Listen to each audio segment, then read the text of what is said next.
예수께서 즉시 제자들을 재촉하사 자기가 무리를 보내는 동안에 배를 타고 앞서 건너편으로 가게 하시고 무리를 보내신 후에 기도하러 따로 산에 올라가시니라. 저물매 거기 혼자 계시더니 배가 이미 육지에서 술이나 떠나서 바람이 거스름으로 물결로 말미암아 고난을 당하더라. 밤사경에 예수께서 바다 위로 걸어서 제자들에게 오시니 제자들이 그가 바다 위로 걸어오심을 보고 놀라 유령이라 하며 무서워하여 소리 지르고는 예수께서 즉시 이르시되 안심하라. 나니 두려워하지 말라. 베드로가 대답하여 이르되 주여, 만일 주님이시거든 나를 명하사 물 위로 오라 하소서. 보라, 베드로가 배에서 내려 물 위로 걸어서 예수께로 가되 바람을 보고 무서워 빠져가는지라 소리질러 이르되 주여, 나를 구원하소서. 하니 예수께서 즉시 손을 내밀어 그를 붙잡으시며 이르시되 믿음이 작은 자여, 왜 의심하였느냐? 배에 함께 오름에 바람이 그치는지라. 배에 있는 사람들이 예수께 절하며 이르되 진실로 하나님의 아들이로소이다. 그들이 건너가 게네사렛 땅에 이르니 그곳 사람들이 예수이신 줄을 알고 그 근방에 두루 통제하여 모든 병든 자를 예수께 드리고 와서 다만 예수의 옷자락에라도 손을 대게 하시기를 간구하니 손을 대는 자는 다 나음을 얻으니라. 마태복음은 그 말씀의 내용과 순서가 아무렇게나 배열되어져 있지 않습니다. 하나님의 나라 그리고 하나님 나라 백성의 삶에 관하여서 여러 가지 순서와 또 여러 가지 의도를 가지고 기록되었다고 볼 수 있습니다. 마태복음 13장에서는 분명 하나님 나라에 관한 예수님의 비유 말씀이 기록되어져 있습니다. 그래서 하나님의 나라는 이와 같다라고 하는 것으로 하나님 나라가 어떤 곳인지 또 하나님의 나라가 내 안에 또 우리가 살고 있는 공동체 안에 더불어서 영혼의 자리에 이르러 우리가 어떤 삶의 지경에서 살아가게 될지를 포괄적으로 말씀하고 있습니다. 그리고 그 하나님 나라의 통치자 되시는 또 주권자 되시는 분이 예수 그리스도이심을 13장, 14장에 걸쳐서 말씀하고 있죠. 그래서 하나님께서 예수 그리스도를 이 땅에 보내셨을 때 우리의 왕으로 또 우리를 다스리고 보호하는 주권자로 보내셨다는 사실을 말씀하고 있습니다. 그리고 마태복음 14장, 오늘 우리가 읽은 후반부 말씀에서는 그런 하나님께서 하나님의 나라 백성들을 통치하시고 다스리실 때 어떤 영적인 원리를 따라서 우리를 다스리시고 때문에 하나님의 백성된 우리가 어떠한 삶의 태도를 가지고 살아야 할지를 분명히 말씀하고 있다고 볼 수 있습니다. 그 다름에 관하여 세상의 방식과 다른 하나님 나라 통치 방식에 관하여 우리가 오늘 말씀을 통해서 볼 때에 그런 주님의 다스리심에 오늘 내가 반응하고 또 순종하여서 그래서 하나님께서 우리에게 하나님의 것들로 채우기 원하시는 것들을 풍성히 누리는 저와 여러분 되시길 축복합니다. 22절부터 23절까지 말씀을 보면 예수님께서 매우 빠르고 또 바삐 움직이시는 모습을 볼 수가 있습니다. 그래서 22절에 예수님께서는 곧 제자들을 재촉하여 배에 태웠다라고 말씀하고 있습니다. 그렇게 제자들을 재촉해 보내시고 난 뒤에 예수님께서는 그동안 무리를 빠르게 또 흩어 보내고 계십니다. 그렇게 무리를 흩어 보내신 뒤에 예수님께서는 홀로 산 위에 오르시죠. 그리고 예수님이 그 산 위에 저물 때 계셨는데 홀로 계셨다라고 하는 사실을 말씀하고 있습니다. 여러분, 이것이 하나님 나라 통치 방법과 어떤 연관이 있을까요? 세상의 방식은 어떻습니까? 앞선 내용을 보면 우리가 알 수 있죠. 예수님께서 오병이어의 기적을 행하셨습니다. 많은 사람들이 모여들었고 보리떡 5개와 물고기 2마리로 하나님의 아들 되심, 곧 메시아 되심, 왕 되심을 명확하게 선포하시고 또 보여주셨고 증명하셨습니다. 그럼 세상의 방식이라면 어떻게 해야 될까요? 그 모여든 사람을 흩어지지 않게 해야 합니다. 그들을 잘 돌볼 수 있도록 제자들을 따로 떼어서 먼저 보내는 것이 아니라 제자들을 더 견고하게 세워서 이 제자들을 통해서 무리들이 흩어짐을 면하는 것이 그것이 일반적인 삶의 방식이죠. 왕이신 예수님께서 홀로 남겨 계시기보다는 사람들과 끊임없이 함께 계셔서 그들에게 영향력을 더 발휘하고 그들에게 무언가 더 많은 것을 증명해서 예수 그리스도께서 하나님 되시고 왕 되심을 더 많이 나타내셔야 하는 것이 일반적인 세상의 방식일 것입니다. 그런데 예수님께서는 모든 무리들을 흩어보내셨고 제자들도 재촉해서 다른 지경으로 건너가게 하셨고 지금 예수님은 홀로 계십니다. 예수님께서 이렇게 많은 이들을 다 흩어보내시고 사람의 방법과 사람의 계획과 사람의 열심을 따라서 하나님 나라를 이루시지 않고 여전히 하나님께서 예수 그리스도와 함께 이루기를 원하시는 아주 중요한 통치 방식에 관하여 말씀하고 있습니다. 그것이 23절 말씀에 보면 무리를 헤쳐보내신 뒤에 예수님께서 무엇 하셨습니까? 따로 기도하시려고 산 위에 올라가셨다고 말씀합니다. 그러면 하나님 나라의 통치 방식이라고 말할 수 있는 것은 무엇일까요? 기도입니다. 우리가 하나님의 통치와 다스리심에 대하여 순종하고 따르는 삶을 살기까지 기도가 필요한 것만큼이나 하나님께서 우리를 다스리시고 하나님께서 우리 안에 역사하시기까지 사용하시는 채널 역시 기도라고 하는 것을 분명히 명시해 두고 있는 것이죠. 그렇게 하나님은 기도라는 채널을 통해서 하나님의 백성들에게 역사하시고 말씀하시고 인도하시고 합당한 것들을 채우기를 원하고 계십니다. 때문에 예수님께서 홀로 산 위에 기도하기를 선택하셨고 머물러 계셨던 것처럼 오늘 저와 여러분이 그런 예수 그리스도의 완전하신 다스림 가운데 오늘을 살아가자면 우리에게도 어떤 은혜가 필요합니까? 홀로 기도하는 자리, 우리에게도 기도의 동산, 구별된 기도의 자리가 필요하다는 것을 분명히 말씀을 통해서 알 수 있습니다. 이것은 나아가서 예수님께서 세상의 방식을 따라 통치하지 않으려고 하셨다는 것과도 연관이 있겠죠. 우리가 세상의 방식과 사람의 방편을 따라 살아가지 않기 위해서 세상과 같은 삶을 살지 않기 위해서 필요한 것이 있다면 무엇일까요? 역시 기도하는 삶입니다. 우리가 깨어 기도할 때 세상과 구별되어 살 수 있겠죠.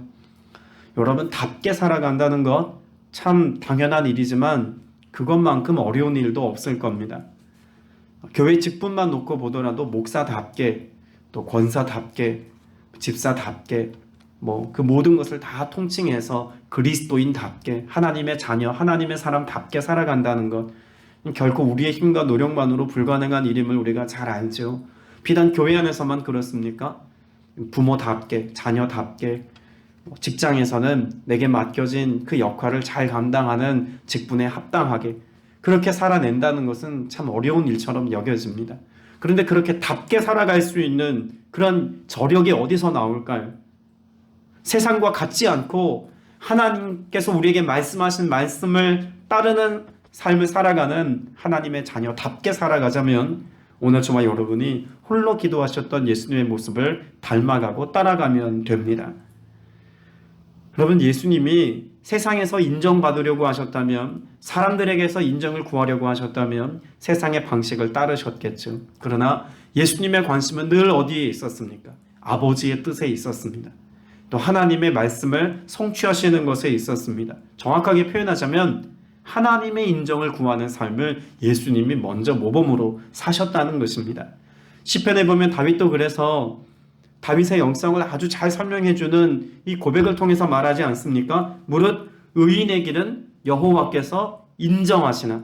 그러면 의로운 자로 살아가기를 갈망했던 다윗은 사람에게 인정받기를 원하는 것이 아니라 누구의 인정을 갈망하는 삶을 살았다는 것입니까?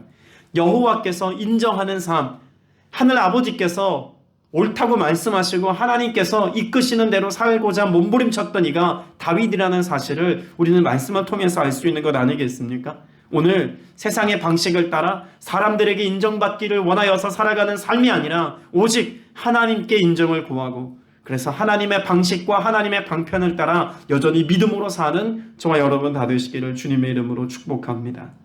그러자면 그런 하나님의 방편을 따라 하나님께서 우리에게 허락하신 영적인 원리를 따라 살아가자면 우리가 영적인 분별력을 가지고 살아야 합니다.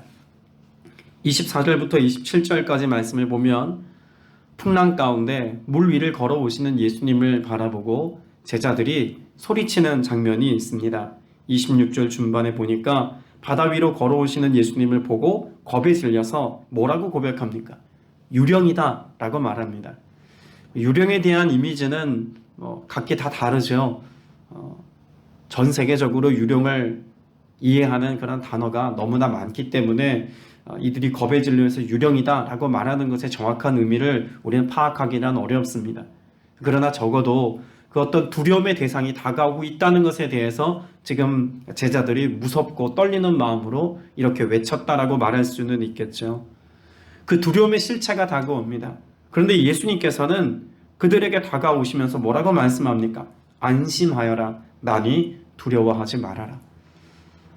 예수님을 충분히 바라볼 수 있는 거리였음에도 불구하고 그들이 예수님을 예수님으로 구분하지 못했던 이유가 있다면 무엇일까요? 폭풍 때문 아니겠습니까? 갑자기 일어난 돌풍이 예수님에 대한 분별력을 잃어버렸습니다. 여러분, 하나님의 택한 백성들이 살아가는 삶의 방식이라고 말할 수 있는 것이 그래서 24절 이하에 기록된 이 말씀을 통해서 드러납니다. 우리가 살고 있는 이 세상은 어떻습니까? 예수님을 가려놓기에 충분한 세상입니다. 복음이 제대로 들리지 않게 하고 예수 그리스도의 형상이 희미해지게 만들고 성경적 가치와 성경적 세계관이 깨어지고 흩어지도록 세상에 거짓된 것과 죄악된 것과 패역한 것들이 넘쳐나는 세상을 우리는 살고 있습니다. 어쩌면 예수님이 걸어오시는 것을 제대로 보지 못했던 이 폭풍 속에 주님을 만난 제자들보다 우리는 더 큰 소용돌이 속에서 주님과 또 주님의 은혜를 갈망하며 살아가고 있는지도 모르겠습니다. 주님은 여전히 우리를 향해서 뭐라고 말씀하고 있습니까? 나니 안심하여라. 두려워 말라라고 말씀합니다. 여러분, 우리가 볼 수 없는 그때에도, 우리가 구분하지 못하는 그때에도 주님은 여전히 우리와 함께 계십니다. 때문에 주님은 이 본문의 말씀을 통해서 우리가 살고 있는 이 세상 혹은 세속이라고 말하는 이 세상 속에서 늘 주님과 함께 있다는 사실을 인식하며 살아야 합니다. 나를 향해 만나시기 위하여 찾아와 주시고 나를 향해서 그 폭풍 속에 걸어오신 예수 그리스도를 우리가 시선을 들고 주님이라고 고백할 수 있는 믿음의 태도. 여러분, 나아가서 베드로는 예수님께 무엇을 구합니까? 주님, 내게 명령하십시오. 내가 무리를 걸어 주님께로 가겠습니다 라고 고백했던 것처럼 우리는 여전히 믿음으로의 삶을 선택할 수 있어야 합니다. 그리고 구분해야 합니다. 세상 속에서도 여전히, 일상 속에서도 여전히 우리와 함께 계셔서 내 삶을 찾아와 주시는 예수 그리스도를 향하여서 믿음의 발걸음을, 그 한 걸음을 내딛기를 소망하고 믿음의 용기와 결단을 가지고 살아가는 삶의 태도가 필요하다는 것이죠. 그런데 오늘 본문의 말씀은 우리가 너무나 잘 알고 있는 것처럼 베드로가 그 폭풍이 엄습해오는 것을 보고 거센 바람 때문에 무서워서 그 두려움에 사로잡혀서 물속으로 빠져듭니다. 그러자 예수님께서 베드로에게 뭐라고 말씀하나요? 그를 붙잡아 손을 내밀어 건져주시면서 이렇게 말씀하지 않습니까? 믿음이 적은 사람아, 왜? 무엇하느냐? 의심하느냐? 여러분, 이 말씀은요, 단지 베드로 한 사람에 대한 메시지가 아닙니다. 광범위한 의미에서 보자면 이스라엘 백성들을 향한 예수님의 준엄한 책망의 메시지이기도 하고 이 시대를 살고 있는 저와 여러분을 향한 주님의 음성이기도 합니다. 베드로가 예수님께 부탁하면서 이와 같이 말씀하고 있는 내용부터 우린 점검해야 합니다. 28절에 보면 베드로가 이렇게 고백하죠. 나더러 무리를 걸어서 주님께로 오라고 무엇하십시오? 명령하십시오. 여러분, 명령이라는 단어를 우리가 자주 놓치곤 하는데 이 명령이라고 하는 단어는 구약 성경에서 가장 많이 등장하는 그런 단어이기도 합니다. 특별히 어디에서 많이 등장할까요? 레위기, 민수기, 신명기에 가장 많이 등장하는 단어가 명령입니다. 하나님이 그 백성에게 명령하신 거죠. 그 명령에 관하여 지금 베드로가 고백하고 있는 것을 주목해 본다면 그 명령에 대해서 예수님께서 무엇 하십니까? 그렇게 허용하십니다. 그리고 그 명령을 따라서 베드로가 물 위를 걷지요. 그리고 걷다가 무엇을 봅니까? 거센 바람이 불어오는 것을 보고 하나님의 명령에 대하여, 주님의 말씀에 대하여 의심이 일어나 두려움에 사로잡혀서 물속에 빠져듭니다. 구약에 그 수많은 하나님의 명령들이 있었음에도 불구하고 이스라엘 백성들은 어떠했습니까? 로마의 압제라고 하는 상황 혹은 여러 가지 그들이 겪고 있었던 주변의 위기적인 어려움 때문에 마음의 두려움을 선택합니다. 그리고 하나님께서 그들에게 말씀하시고 또 그들에게 그 말씀이 육신이 되어 예수 그리스도를 보내주셨음에도 불구하고 그들이 보지 못합니다. 그럼 그들이 여전히 물속에 빠져들고 있는 이유가 있다면 무엇이라고 말할 수 있을까요? 이미 하나님께서 말씀해 놓으신, 그래서 그들에게 명령하시고 그들에게 말씀하심으로 혹은 약속으로 주신 예수 그리스도께서 이 땅에 오셨음에도 불구하고 예수 그리스도가 보이지 않는 삶을 그들은 살고 있습니다. 예수 그리스도를 구분하지 못할 뿐만 아니라, 분별하지 못할 뿐만 아니라 도리어 예수 그리스도를 어떻게 잡아 죽일까라고 하는 궁리를 가지고 있는 것이 당시 종교 지도자들의 모습이기도 하지 않습니까? 무엇이 그들을 사로잡고 있었습니까? 영적 지도자라고 불리웠던 수많은 바리새인들과 사두개인들, 제사장들 그룹에 이르기까지 그들은 환경과 상황의 지배를 받아서 돈에 마음을 빼앗겨서 돈을 사랑하는 마음까지 갖게 되었고, 그래서 만민이 기도하는 하나님의 집을 장사치들의 소굴로 바꾸었다고 예수님이 책망하기도 하십니다.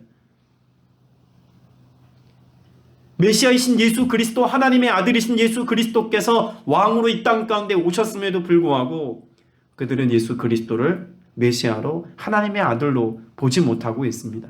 마치 폭풍 속에 걸어오시는 주님을 바라보고 유령이라고 소리쳤던 제자들처럼 당시 많은 사람들이 그렇게 예수님의 하나님의 아들 되심을 제대로 알지 못했던 것이죠. 때문에 그들의 삶은 어떠한 삶의 위기에 직면했습니까? 침몰하고 있습니다. 물속에 빠져든 베드로처럼. 그런데 놀라운 은혜는 어디에서 벌어질까요? 물속에 빠져든 베드로가 주님을 향한 그 외침을 통해서 기적이 일어납니다. 베드로가 주님을 향해서 이렇게 고백하죠. 30절 후반부에 보면 주님 살려주십시오라고 주님께 외쳤습니다. 지금 이스라엘 백성들에게 필요한 것은 그렇게 예수님께 그들의 삶을 의탁하여 주님께 삶을 맡기는 것입니다. 주님께 부르짖는 것입니다. 앞서 22절에 예수님께서 홀로 산 위에 올라가셔서, 23절이죠. 그렇게 홀로 산 위에 올라가셔서 기도하셨던 것처럼 주님께서는 기도를 가르치고 있는 것입니다. 지금은 그 어떤 때보다 예수 그리스도께 손을 내밀고 주님의 도우심을 구하며 주님의 은혜를 갈망하며 깨어 기도할 때라는 것을 말씀하고 있죠. 그리고 주님이 말씀합니다. 믿음이 적은 사람아, 왜 의심하느냐? 우리를 의심하게 할 만한 상황들은 여전히 존재합니다. 그러나 이와 같은 의심이 일어날 때 하나님의 통치와 하나님의 다스림 가운데 살아가고 있는 하나님의 백성들이 어떤 삶의 방식을 따라 살아야 한다고 가르쳐주고 있는 걸까요? 의심이 아니라 믿음으로 살아야 한다고 말씀하고 있습니다. 믿음으로 주님께 부르짖고 믿음으로 주님의 도우심을 구하고 믿음으로 주님께 손을 내밀 때 우리를 붙잡아 주시고 우리를 건져 올리시며 우리에게 역사하시는 주님의 은혜를 누리게 된다는 것이죠.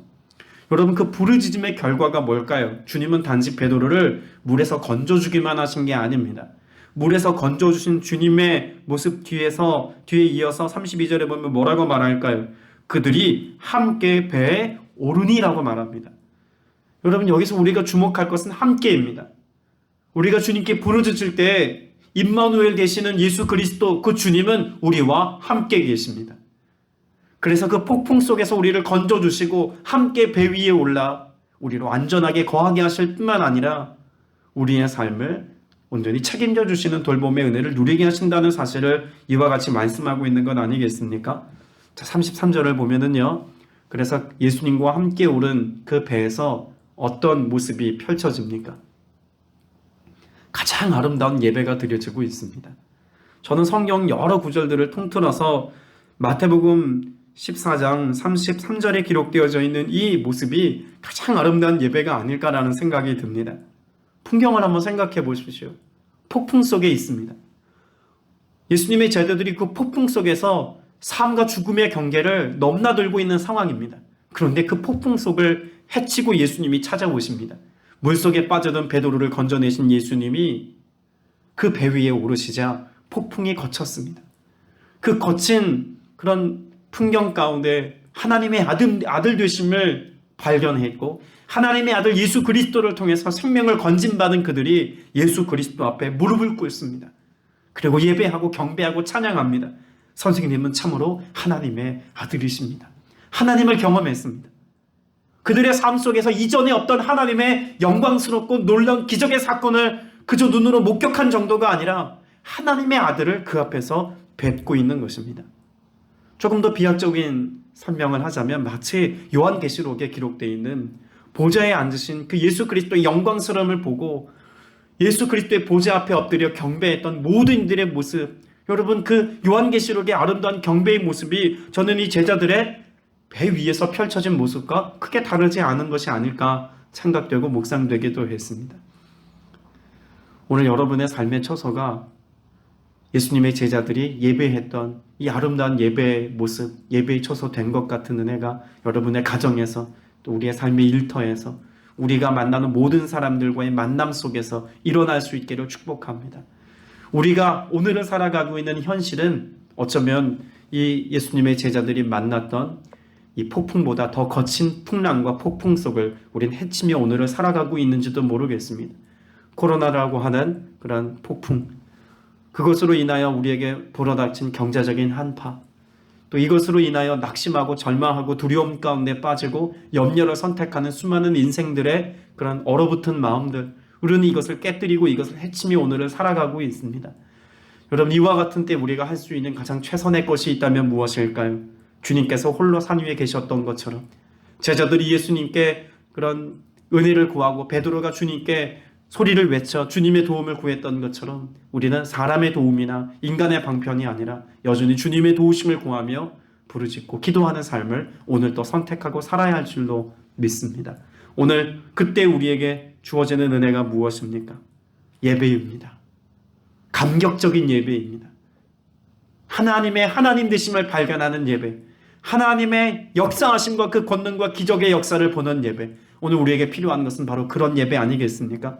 여러분, 가정에서 온라인으로 예배를 드리는 이 순간에도, 또 우리가 함께 모여서 예배하는 이 순간에도, 어떤 상황과 형편에서도 우리가 오늘 말씀을 듣고 기도하는 이 자리가 살아계신 하나님을 경험하는 바로 그 기적의 현장, 예배의 현장 되시기를 주님의 이름으로 축복합니다. 기도드리겠습니다. 은혜가 풍성하신 아버지 하나님, 오늘 이 하루를 살아가는 동안 의심으로 살아가지 않기를 원합니다. 믿음이 없어 하나님의 약속을 의심하지 않게 하시고 도리어 믿음으로 견고하여져서 하나님께 영광을 돌리는 삶을 살아갈 수 있는 모두가 되게 하여 주옵소서. 오늘도 믿음으로 구하고 조금도 의심하지 않기를 원합니다. 의심하는 자는 마치 바다에 밀려 요동하는 바다 물결 같다고 말씀해 주셨사오니 주님, 우리가 그렇게 세상에 떠밀려 살아가는 자들이 아니라 예수 그리스도 또 주님의 말씀의 반석에 견고히 세워져서 오늘도 주님의 행하심을 믿으며 살아가는 믿음의 백성들 되게 하여 주옵소서. 세상과 같지 않기를 원합니다. 세상의 방식을 따라 살아가지 않기를 원합니다. 오직 예수 그리스도 주님을 신뢰하며 주님께 시선을 고정하고 믿음의 담대함으로 살아 주님께서 열매 맺게 하시고 주님께서 성취하시고 이루어 주시며 주님이 우리를 건져주시고 붙잡아 함께해 주시는 이 은혜 안에서 오늘도 세상을 넉넉히 이기며 살아가는 믿음의 백성들 되게 하여 주옵소서. 간구하는 모든 것이 합당한 열매를 맺기까지 은혜도 하실 것을 믿사옵고 살아계신 우리 구주 예수 그리스도 이름으로 간절히 기도드렸사옵나이다. 아멘.